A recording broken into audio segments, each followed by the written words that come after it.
Good morning students. आज हम पढ़ेंगे चैप्टर नंबर 3 जिसका नाम है सरकार क्या है। कुछ पाठ के नाम से ही स्पष्ट है कि सरकार क्या है। पूरे लेसन में हम इसी के बारे में पढ़ेंगे कि सरकार क्या होती है, कैसे बनती है, कैसे काम करती है और अलग अलग तरह की सरकारें कैसी होती हैं। जैसे लोकतांत्रिक सरकार क्या होती है, राजनीतिक सरकार क्या होती है, इन दोनों के बीच में क्या डिफरेंस होता है और इसके कितने भाग होते हैं। चलिए लेसन को स्टार्ट करते हैं। हर एक देश को विभिन्न निर्णय लेने एवं काम करने के लिए सरकार की जरूरत होती है। ये निर्णय कई विषयों से संबंधित होते हैं, जैसे सड़कें बनाना, स्कूल कहाँ पर बनाए जाएं, बहुत ज़्यादा वस्तुएं महंगी हो जाने पर किस चीज़ के दाम कैसे घटाए जाएं, बिजली की आपूर्ति को कैसे बढ़ाया जाए। सरकार कई सामाजिक मुद्दों पर भी कार्रवाई करती है, जैसे डाक और रेल सेवाएं चलाना। सरकार का काम देश की सीमाओं की सुरक्षा करना और दूसरे देशों से शांतिपूर्ण संबंध बनाए रखना भी है। दूसरे देशों से हमारे शांतिपूर्ण संबंध कैसे होंगे? या तो वही प्रधानमंत्रियों की आपस में मीटिंग होती रहे, उससे संबंध अच्छे होते हैं। या फिर जैसे कोई भी देश लगा लो, भूटान लगा लो, जैसे कोई भी देश लगा लो, जैसे नेपाल या पाकिस्तान। हर एक देश में हमारे देश का एक राजदूत नियुक्त किया जाता है और वही राजदूत हमारे देश का पक्ष लेकर हमारी बातों को उस देश के पीएम से या राजदूत से बातों को डिस्कस करता है, जिससे कि उनके आपस के संबंध शांतिपूर्ण बने रहते हैं। जब प्राकृतिक विपदा घेरती है, जैसे सुनामी या भूकंप, तो मुख्य रूप से सरकार ही पीड़ित लोगों की सहायता करती है। अगर कहीं कोई विवाद होता है या कोई अपराध करता है तो लोग न्यायालय जाते हैं। न्यायालय भी सरकार का अंग है। न्यायालय भी यहाँ से मतलब है कि सरकार के 3 अंग हैं। एक तो कार्यपालिका, एक न्यायपालिका, एक विधान पालिका।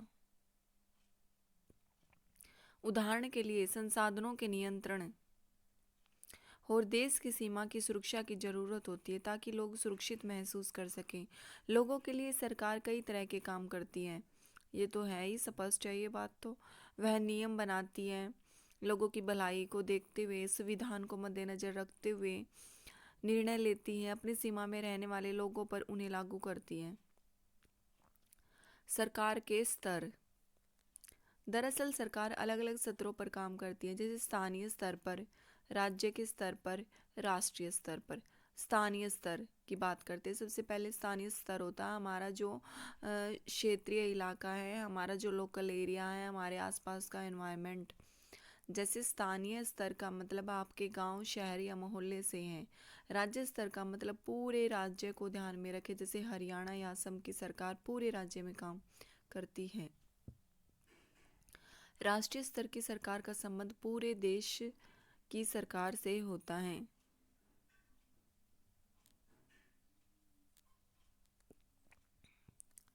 इस मैप में हम एक क्वेश्चन देखेंगे जो कि बहुत इंपॉर्टेंट होता है। ये जो हमारी कर्क रेखा है, ये बीचों बीच जो भारत के नक्शे में बीचों बीच दिखाई देती है, ये कर्क रेखा हमारे भारत के 8 राज्यों से होकर गुजरती हैं।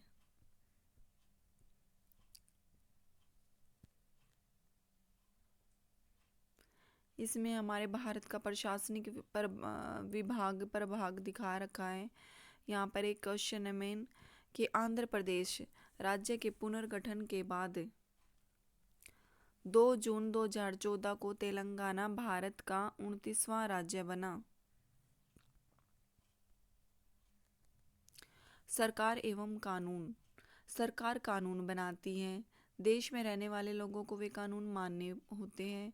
केवल यही तरीका जिससे सरकार काम कर सकती है। उदाहरण के लिए कानून है, गाड़ी चलाने वालों के पास लाइसेंस होना चाहिए, ये एक रूल है, लॉ है। अगर कोई लाइसेंस के बिना गाड़ी चलाते पकड़ा जाएगा तो उसे जेल की सजा काटनी पड़ेगी या जुर्माना भरना पड़ेगा। सरकार जो कार्रवाई कर सकती है, उसके अलावा अगर लोगों को लगे कि किसी कानून का ढंग पालन से नहीं हो रहा तो वे भी कुछ कदम उठा सकते हैं। उदाहरण के लिए अगर किसी व्यक्ति को यह लगे कि उसको उसके धर्म या जाति के कारण किसी नौकरी में नहीं लिया जाता तो वह न्यायालय जा सकता है मौलिक अधिकारों को मद्देनजर रखते हुए, और यह दावा कर सकती है कि कानून का पालन नहीं हो रहा, तब न्यायालय आदेश देगा कि यह कदम उठाने की जरूरत है। अब बात करते हैं सरकार के प्रकार। लोकतंत्र में तो लोग ही सरकार को यह शक्ति देती हैं। मतलब हमारे भारत में लोकतंत्र सरकार है। सरकार वह विधायी शक्ति होती है जो कि नियमों को लागू करती है, बनाती है, विवादों का निपटारा करती है, लिमिट समय के लिए बनती है और संविधान के अकॉर्डिंग यह काम करती है। लोग ऐसा चुनाव के माध्यम से करते हैं। सरकार, भारत देश में सरकार को चुनावों के इलेक्शन के माध्यम से नियुक्त किया जाता है। वे अपने पसंद के नेता को वोट देते हैं। एक बार चुन लिए जाने के बाद यही लोग सरकार बनाते हैं। लोकतंत्र में सरकार को अपने निर्णयों और उठाए गए कदमों का आधार बताना होता है कि सफाई देनी होती है। मतलब हम यह भी कह सकते हैं कि लोकतंत्रीय सरकार वो होती है जो कि जनता के लिए, जनता द्वारा, जनता के हित के लिए बनाई जाती हैं। एक दूसरी सरकार होती है राजतंत्रीय सरकार। इसके नाम से ही पता चल जाता है कि राजतंत्रीय, जैसे कि ब्रिटेन में है राजतंत्रीय शासन है, वहाँ पर उस देश में हमेशा राजा और रानी ही सरकार चलाते हैं, वे ही राजा बनते हैं। उसी के अकॉर्डिंग फिर मतलब आनुवंशिक तौर पर उनका ये चलता रहता है कि पहले दादा बना, फिर उसका बेटा, फिर उसका पोता, मतलब ऐसे हेरिडिटी के अकॉर्डिंग वे शासन करते हैं। हमारे देश की तरह सरकार नहीं चलती उनकी, उसको बोलते हैं राजतंत्रीय सरकार। इसमें राजा या रानी के पास निर्णय लेने और सरकार चलाने की शक्ति होती है। राज्य के पास सलाहकारों का एक छोटा सा समूह होता है जिससे वह विभिन्न मुद्दों पर चर्चा करता है। अंतिम निर्णय लेने की शक्ति उसी के पास, राजा के पास ही होती है। लोकतंत्र के समान राजतंत्र में राजा या रानी को अपने निर्णय के आधार नहीं बताने पड़ते और न ही अपने निर्णयों की सफाई देनी पड़ती है।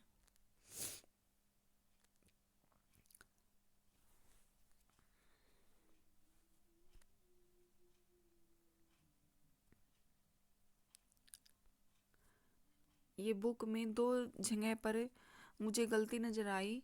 इसमें बोल रखा कि राजतंत्र में देश के नागरिकों को अपनी पसंद का नेता चुनने की छूट होती है, बिल्कुल गलत है। ये हमारा होता है लोकतंत्र में। अब अगले पैराग्राफ में देखेंगे, लोकतंत्र में एक राज्य के पास देश पर शासन करने की संपूर्ण ताकत होती है। ये बिल्कुल गलत है, ये लोकतंत्र में नहीं, राजतंत्र में होता है। लोकतांत्रिक सरकार। भारत एक लोकतंत्र है। लोकतंत्र की मुख्य बात यह है कि लोगों के पास अपने नेता को चुनने की शक्ति होती है, इसलिए लोकतंत्र लोगों का शासन होता है। लोग नियमों को बनाने में भागीदार बनकर खुद ही शासन करें। आज के समय में लोकतांत्रिक सरकार को प्राय प्रतिनिधि लोकतंत्र कहते हैं। प्रतिनिधि लोकतंत्र में लोग सीधे भाग नहीं लेते, चुनाव की प्रक्रिया के द्वारा भाग लेते, प्रतिनिधि को चुनते हैं। ये प्रतिनिधि मिलकर सारी जनता के लिए निर्णय लेते हैं। आजकल कोई भी सरकार अपने आप को तब तक लोकतांत्रिक नहीं कह सकती जब तक वह देश के सभी वयस्क नागरिकों को वोट देने का अधिकार ना दे दे। अब यहाँ पर दो फैक्ट्स जानेंगे हम। सभी वयस्क नागरिकों को वोट देने का अधिकार हमें 1989 में दिया गया, 61वें अमेंडमेंट के द्वारा दिया गया। और पहले यह एज 21 वर्ष थी, 21 वर्ष से घटाकर 18 वर्ष कर दी गई ताकि ज़्यादा से ज़्यादा लोग जागरूक होकर वोट करें। भारत में आज़ादी से पहले बहुत ही कम लोगों को वोट देने का अधिकार था, इसलिए जनता ने संगठित होकर इस अधिकार की मांग की। गांधी जी समेत कई नेताओं ने इस अन्यायपूर्ण व्यवहार का विरोध किया। उन्होंने जोर शोर से यह मांग उठाई। 1931 में यंग इंडिया पत्रिका में लिखते हुए गांधी जी ने कहा, मैं यह विचार सहन नहीं कर सकता कि जिस आदमी के पास संपत्ति है वह वोट दे सकता है, लेकिन वह आदमी जिसके पास चरित्र है पर संपत्ति या शिक्षा नहीं है वह वोट नहीं दे सकता। या जो दिन भर अपना पसीना बहाकर ईमानदारी से काम करता है वह वोट नहीं दे सकता, क्योंकि उसने गरीब आदमी होने का गुनाह किया है। अब हम इस पैराग्राफ में देखेंगे, वोट्स फॉर वुमेन। इसमें इस पिक्चर से स्पष्ट हो जाना चाहिए कि इस पैराग्राफ में क्या है। इसके कहने का मतलब है कि पहले औरतों को वोट देने का अधिकार नहीं था। औरतें समाज के सामने आई, जागरूक हुई और उन्होंने भी ये मुद्दा उठाया कि हमें भी वोट देने का अधिकार दिया जाए। तो चलिए एक बार इसको पढ़ लेते हैं। संसार में कहीं भी सरकारों ने स्वेच्छा से अपनी शक्ति लोगों के साथ नहीं बांटी है। पूरे यूरोप और अमेरिका में महिलाओं और गरीबों को सरकार के कार्यों में भागीदारी के लिए संघर्ष करना पड़ा है। महिलाओं द्वारा मताधिकार के लिए लागू किए गए संघर्ष ने प्रथम विश्व युद्ध, जो कि 1914 में हुआ, के दौरान और मजबूती पकड़ी गई। इस आंदोलन को महिला मताधिकार आंदोलन कहा गया है। अंग्रेजी में से सफरेज मूवमेंट कहते हैं। सफरेज का मतलब वोट देने का अधिकार। युद्ध के दौरान बहुत से पुरुष लड़ाई में थे, इसलिए महिलाओं को उन कामों को करने के लिए बुलाया गया जो पहले पुरुषों के काम माने जाते थे। जब महिलाओं ने विभिन्न प्रकार के काम उनकी व्यवस्था करना शुरू किया तो लोगों को यह देखकर बड़ा आश्चर्य हुआ कि उन्होंने महिलाओं और उनकी क्षमता के बारे में इतनी गलत रूढ़िबद्ध धारणाएं बनाई रखी हैं कि महिलाएं काम नहीं कर सकती। इस तरह महिलाओं को निर्णय लेने में समान रूप से योग्य माना जाने लगा। महिलाएं मताधिकार आंदोलन के साथियों ने सभी महिलाओं के लिए वोट देने के अधिकार की मांग की। उनकी आवाज़ सुनी जाए, इसके लिए उन्होंने जगह जगह पर लोहे की जंजीरों से बांधकर प्रदर्शन किया। क्रांतिकारी महिलाएं जेल गई, भूख हड़ताल पर बैठी। अमेरिका में औरतों को वोट देने का अधिकार 1920 में मिला। इंग्लैंड की औरतों को यह अधिकार कुछ सालों के बाद 1928 में मिला। हमारा चैप्टर यहीं पर समाप्त होता है और इस चैप्टर से रिलेटेड आपको कोई क्वेरी हो तो आप कमेंट्स में डाल सकते हैं। Thank you.